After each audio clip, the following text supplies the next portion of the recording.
Mid-season update on special teams. We are grinding. This is every week's a challenge. As you know, we see great skill in this league. We've seen great skill in our non-league games, and so it is a coaching cliche to say every week's a challenge, but every week is a challenge. Last week we saw the number one kick returner in the country, and in the next couple weeks we'll see other guys that are ranked top 20. So. In this league, you better buckle it up every week. And so far, our kids have responded. We've got some really good individual effort on our team. Some guys that have really done well across a fairly broad body of work. And as far as our special teams mentality here, it all starts at the top. Matt Wells is into special teams. We get a tremendous amount of support from the head coach as far as practice time, as far as access to players. As far as access to coaches, every coach on our staff coaches special teams except David Yost, the offense coordinator. And David is a former special teams coordinator, so he dives right in, and meeting and planning is a great resource for me. Stacy Collins, last year's special teams coordinator. I'm in his office a lot with questions, and me being new to this organization has been a tremendous resource for me. As far as individuals that have done well, I think, and this may surprise you, but I really do think the heart and soul of any special teams organization at any Division I school is the deep snapper. Think about it. It is the only position that if you get a good one, you're done recruiting for 4 years. We're going to sign a quarterback every year. We're going to try to get a great tailback every year. If you get a good deep snapper, you're done recruiting for 4 years. And so we've got a really solid deep snapper here, and you haven't noticed him, and that's good. Aaron Dalton has had a steady year. He's doing a good job getting the ball off, which is, again, that's fine. We can talk about averages and hang time. And at this level in this league, you better get the ball going. And so far, so good as far as his snap to kick times and that type of thing. Dom Eberle has had a really steady year. Both in field goals and in kickoffs. We ask him to do a lot as far as variety of kicks, and that will continue to be the case. As far as just some individuals are concerned, and again, some of these people you may not notice that have performed really steady across all of our teams. Chance Parker is a rock. He is a special teams rock on our coverage unit. He's got an expanded role in kickoff return, and he continues to be one of our top graders, performers week to week. As you know, Compton and DJ have shown flashes at times, and again, they're playing on 3 units each and are really steady performance. Our starting defensive nickel Baker is another special team stalwart. Jacoby Wildman. So it's a good group. Barron, our backup safety, is on virtually every team. So those guys have a lot of hidden snaps, because I know you all see them at their primary positions, but some of those guys are playing up to 30 snaps extra on special teams. So we've got a good core unit, and again, our players have done a good job buying in, as has our staff, and that's where it all starts. I've been asked to give a midseason report on the running backs. Also, bad week to do that. We had 2 fumbles and 3 drops in our last game, and everybody knows about the last fumble of the game.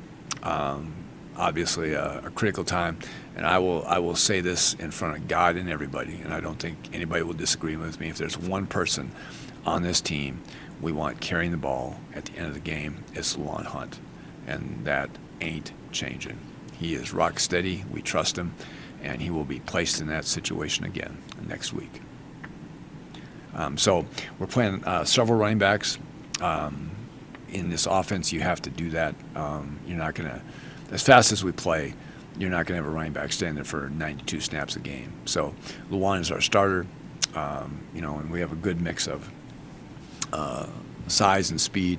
With Toro, Toro's got a second gear that some of the other guys don't have. Justin Hervey is a rock-steady, dependable guy, really good pass protector, more of a tackle-to-tackle back. And then we also are going to play Trey Miller in a regular rotation, a freshman. And he's been asked to grow up and grow up fast. And again, he'll get the opportunity to do that. That's what I have. I'm all yours. You, was it Minnesota where you really started coaching special teams? Yeah, that was my first special teams job. That's a long time ago. It is. That's decades ago. And you've always coached it wherever you've been from then on? Yes, sir. Yep. What's the, how did that all come about? I think it was in a lot, just like a lot of other businesses, sometimes you just find your niche. And it's really not, it really hasn't been planned that way. I enjoy it. I've been doing it for a long time, and I still feel the rush. I mean, there's nothing better than standing on the 35-yard line for opening kickoff. And unfortunately, I still feel that way because, again, I don't take it for granted. It's not just doing a job. I'm really passionate about it. And I like the fact that I get to deal with virtually every person on the team. I deal with virtually every coach on the staff. And so that's, it keeps me getting my tail out of bed in the morning. I just like what I do. Of the coverage teams that we have and the return teams, yes, sir. Is there a group that hasn't played as well as the others, and where do we need to? Which one of those areas? Doug, can I use the word "suck" here in this interview? Sure. Because our kickoff return team sucks right now. So that's the one team that lags. And again, we've got. It's really the same guys I've talked about. I mean, that's just a unit that requires coordination as far as spacing, timing of blocks, and that type of thing. And we're still not finding our way. We're not. We've got the young Scarver kid on the back end with the veteran Hunt next to him. So we've got legit good people on the back end, and we just haven't popped one. And again, I can tell you that we're improving, and we are. But again, that's just kind of making myself feel good because we're not performing up to standard on that unit. We haven't all year. So I believe it was back in February, Eberle tweeted out that he was done with social media, he's taking a break, and he said, I'm focusing all my free time on kicking. Can you talk about, and we've seen results, can you talk about his work ethic, what you've seen? If you're following Dom Eberle on social media, you need to get a life. Okay, I can't imagine a more dull follow. He's really paid his dues here. I mean, he was a waiter until August.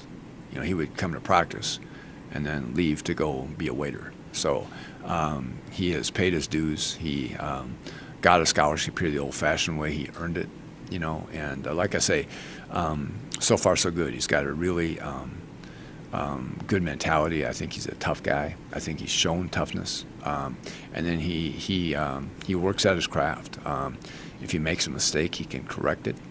He's gotten a lot of coaching on the side. We can't work with him in the summer, and so he has a coach back in California that he flies back and forth to. So I mean, he's committed, and he's paid a price, and so far it's paying off for him. Is there any, or almost any player, every player supposedly available to play? Yeah, there again now that's. You hear a lot of head coaches say that we put our best players on special teams. Okay, that is a head coach cliche, and most people who really know what's going on when they hear that, they say, "Yeah, right." Okay, but we get a lot of support here, so we will limit some players as to the number of teams. Okay, so like it's not like we can have every player starting on all 4 units. I would like to do that, but I get it. So some players are limited to 1 or 2 teams. But do we have access to every player on the team? Yes, we do. Tell us we understand that it was DJ that approached the coaches or whatever to be on special teams. Is that the exact thing? Did something else happen? No, there was nothing else that happened. No, he came and volunteered, and then you always have a discussion because you're usually a third-team quarterback, But again, I mean, he's performed very well for us, as have a lot of other guys. Coach, UNLV is allowing nearly 250 yards rushing the game. Their defense is almost allowing that much, and 5 yards to carry. So how confident are you that you can establish the run against them? Oh, I think you have to be really guarded, because it doesn't matter who we're playing. We just have to be concerned about ourselves, and so whether it was UNLV or anybody else, I would say that based on how we rushed the ball so far, I mean, that's something that we know we have to improve upon. And there again, we sell this to our players, and it's true. I can't name you an opponent's player. Okay, I know their scheme, and I'm not just talking about UNLV. I'm talking about in general. We have to fix our own house first. So I'm more concerned about our performance than I'm about UNLV's defense or anybody else's defense. Is this kind of offense called somewhat spread fast? Is it a hard offense to really get a good running game in, or is it not? No. A lot of people would look at it. Back's back there. He's by himself a lot. Sometimes tight ends are split out. There's not as many guys. Sometimes people look at it. It might not be as good a rushing offense. Yeah, no, I disagree. Because again, when this offense is clicking, it is as balanced as it can be. And when we're playing fast, just the tempo can have a tremendous cumulative effect on the defense. So I've been a part of this offense now for 8 years at 2 different schools. And when it's clicking, you are 50-50. And again, it's really not planned that way. It's just the way it works when this offense clicks. When you've coached special teams this long, there's got to be nuances that you've been teaching that maybe some guys haven't. I don't know how you answer that question, but you feel that's true? I think always the game is always changing, and when you've been doing this as long as I have, if you're stubborn in your ways, you can become a dinosaur pretty fast. I think that's true of any position because the game is always changing, and you had better keep up. So if I've been teaching the same nuances for 30 years, this game would have passed me by a long time ago. It's interesting you mentioned. I interviewed Emmett for a thing I did, and he's really a great kid, Yep. the snapper. And it's like I said, people don't know him, and it's good. But Parker is a guy that I don't think a lot of people would even know plays Right. football for the Aggies, at least right now, when you mention a name like that. Yeah, and he is track fast, and there again, I'm not sure if that's really a question or a statement, but he is really one of the core members, one of the heart and soul members of our special teams. And he has been from the start. Yes, sir. First game and everything. Yes, sir. Yeah.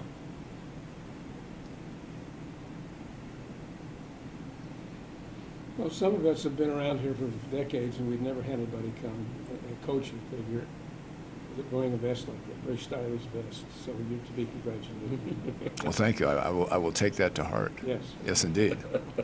should. A true fashion trendsetter here at Utah State University. Anything else for Coach Tomerville? Is that enough, Doug? Is that enough? That was the good one, the fashion statement. You made it. Can you talk about Lawan and what makes you have so much? Trust. Faith, Yeah. Yeah, he's just a rock steady performer.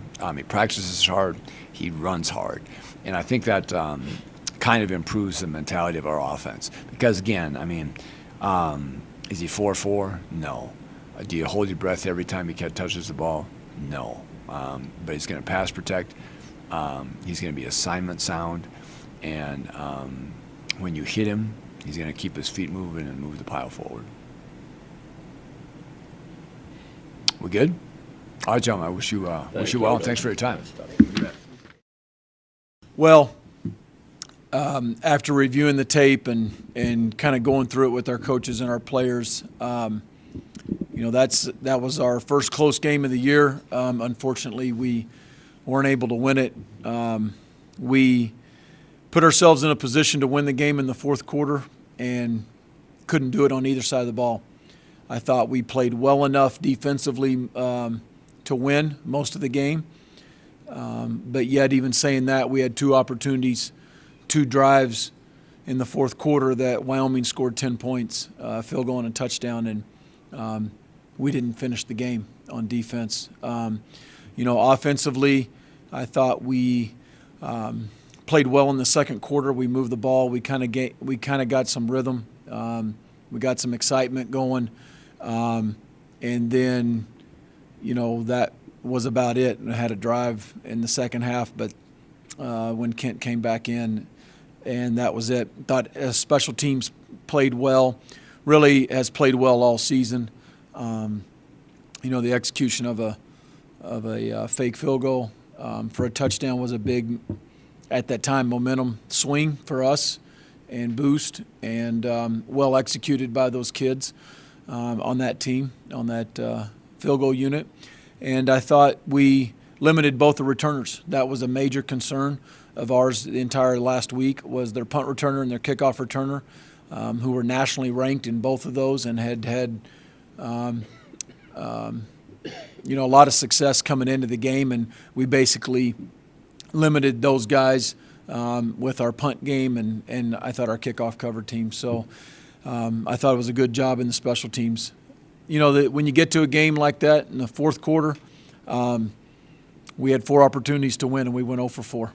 That's it. Offense had a 3 and out, and then a turnover, and then defensively, like I said, we gave up 10 points and did not win the fourth quarter. So that is an opportunity that is now lost. It's over. I can't do anything about it. We got to learn from it, and hopefully, we get another close situation, which we probably will. That we have to understand that the time is now to make a play and do that. So, moving on to Vegas this week. This is a team that first thing that jumps out at you is the guys on offense. The QB, Rodgers, the tailback, and the wide receiver. They are all 3 very talented, really talented. And I haven't watched enough tape on them yet, but Boyd, I know all about Boyd, especially when he was young. We played against him. He's one of the best receivers in the whole league. And the QB is long and athletic and really talented. I know you don't want to let him get outside the pocket. So a talented team right there on offense, and I think defensively they've played pretty stingy. They played San Diego State really, really strong. I think Penny hit a couple long runs on them late to kind of pull away, but I thought they had a good game plan against San Diego State and really played them well. So looking forward to that game on Saturday, and hopefully a chance to get out and get this taste back out of our mouth. So with that, I'll go ahead and open it up for any questions. The fake field goal thing, it happened really fast. The blocking must have been about perfect. It was no, it wasn't perfect. Really? It was good. No, it was good.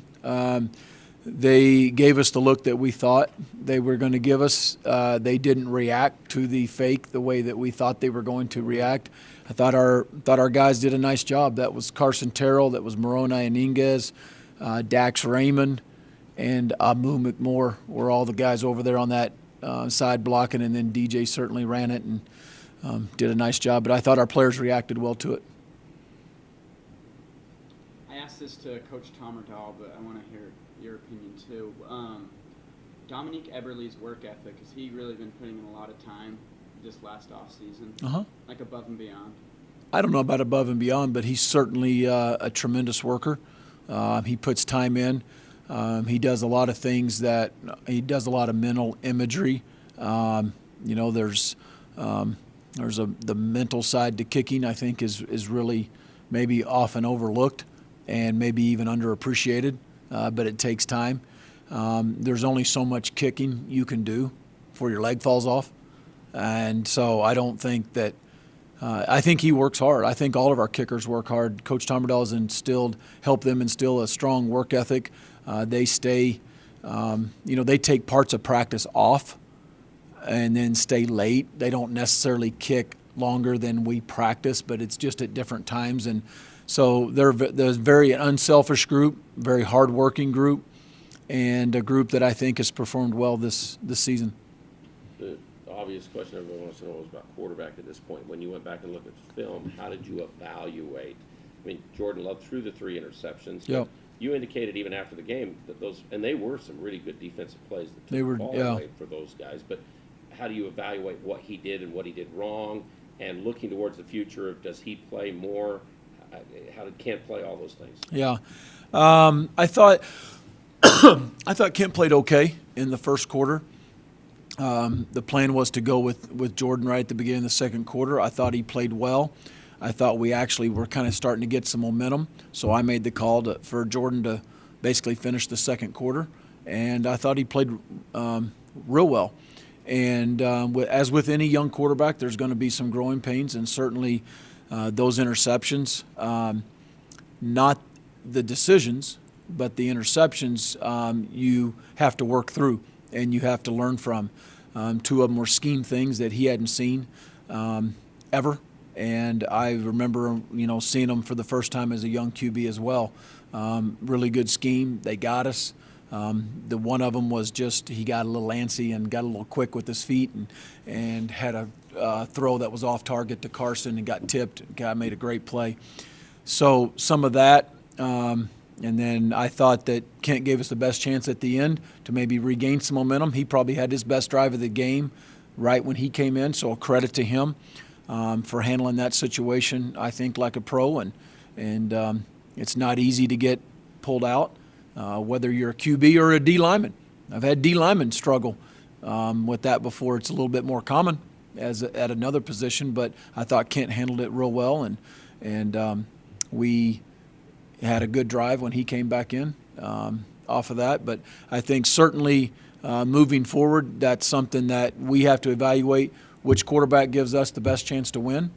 And we have to evaluate playing both of them, playing one of them, sticking with Kent, moving on to Jordan, or playing them as a combination. So we'll make that decision moving forward. Because I didn't expect you in a press conference to say who's going to start. I mean, we all know what's going to happen, and they got to see it.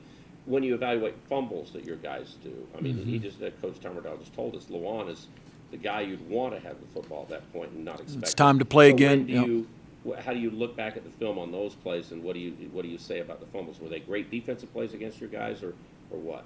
Yeah. Well, the first fumble is a contact fumble with the true freshman getting his first real carry. Unfortunately, had tremendous ball security and put a helmet right on it, and it came out. Lawan had good ball security in terms of the technique, and not much more you can teach. But, I mean, not one time have we sat here for 4 years and talked about Lawan Hunt coughing a football up. And he doesn't do it. He hasn't done it. It's killing him. I feel bad for him. He'll move on. We'll move on. And if we're in that same situation again, you're probably going to see Lawan Hunt again because I trust him with the football. In your coaching career, have you ever had an approach that you can't do a two-quarterback system? It doesn't work? Have I ever had that approach? Yeah, I mean, do you have a philosophy against that kind of idea? No. Trying to, in one game, going back and forth with two different guys? You're okay with it? I don't know if I'd be okay with it if it wasn't working. I mean, I'm for winning a game, Craig, and I'm for winning, playing the guy that is either going to give us the best chance or is hot at that time. And if sticking with the same guy means you're consistent as a coach and, man, this is my philosophy and it's not working, then that's called insanity. So we've played a couple guys before. Times it's worked, times it hadn't. Sticking with the same guy the whole time has worked, and sometimes it doesn't. It's not more the philosophy. To me, it's the player. The players will decide who plays. We're going to decide initially, but the players are going to decide at every position, not just quarterback, who plays the most and who plays continually. Coach, I mean, there were some interesting score lines in the Mountain West this week. Is this the most unpredictable the league has been since you guys have joined the league? Probably. I said this in July. Y'all don't believe me. They did. I did. I told y'all any week anybody can win.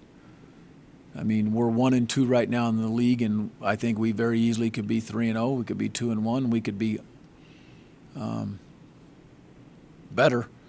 Yeah, it's unpredictable because there's good teams. There's There's good coaches. I think every week, there's competition. I mean, look at Vegas and Air Force game last week. I mean, the craziness of the flip of that score and the flip of that game. How does Air Force win committing 5 turnovers? They messed up a field goal. I think they missed a field goal, snapped one over the holder's head. You don't win very many games doing that. How does that happen? I don't know. How do you think? Are you wearing a Wyoming hat today, Mr. Hunter? I was wondering, I'm sorry. Oh, Are you a Utah State beat writer? So I put it on it. That's Wyoming. I like Jackson Hole. All right. You're giving him a hard That's time. different than Laramie, ask Doug. Is it, yeah, how do you think Vegas reacts? I mean, that's hard for a team to Yeah. lose a 27-point lead. Well, that's an emotional roller coaster for a team to go through, to have that big a lead and then lose it and try to get it back, and then at the end you think you have it back, and then Air Force scores there at the very end and wins the game. And what an emotional game for Air Force to win, coming off an emotional loss against the Naval Academy the week before. So I don't know. There is some emotional swings. We've certainly gone through ours. Other teams are. I can't predict how Vegas feels. I don't know, but I know that that's hard. That drains you. Weird deal. Their third leading tackler is Dalton Baker, and one of our best. Yeah, I noticed that. We I noticed it Dalton last Baker's night. game. There's on the lighter side, there's a handful of good lookalikes on their team and our team. We went through that a little bit late last night, and I did notice the similarity in the name.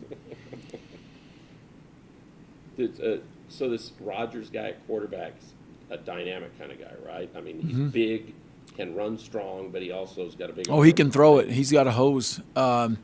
He's tall. He's strong. I see guys slide off of him kind of like what we did to Josh Allen Saturday. I mean, I saw our guy slide. Josh Allen is so strong. His lower body, his lowers are strong. He's athletic. Rodgers is very similar, a little thinner. I mean, Josh Allen's like 240 or something. I mean, he's big. He looks like a tight end, outside linebacker.